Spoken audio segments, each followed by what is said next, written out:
এখন এরকম একটা পারফেক্ট চিজি মোগলাই টা আপনারা ঘরে বসে বানিয়ে ফেলতে পারবেন খুব সহজে।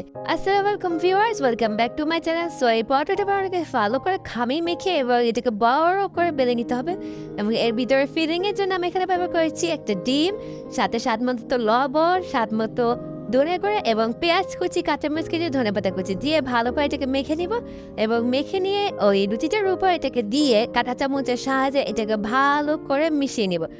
মিশিয়ে নেওয়ার পর এর উপরে একটু মোজারেলা চিজ গ্রেট করে দিয়ে দিয়েছি আমি এবং এটাকে ভালো করে পরোটার শেপ মতো করে ফোল্ড করে নিব এবং পাশেই আমি চুলাতে তেল গরম করতে দিয়েছি এবং তেলটা গরম হয়ে গেলে ডুবো তেলে আমি এটাকে ভালো করে এপিট ওপিট করে ভেজে নেব। এটা গোল্ডেন ব্রাউন কালার হওয়ার আগ পর্যন্ত এটাকে ভালো করে ভেজে নিতে হবে। ভেজে তুলে নেওয়ার পর একটা চাকুর সাহায্যে এটাকে ভালো করে কেটে নেব।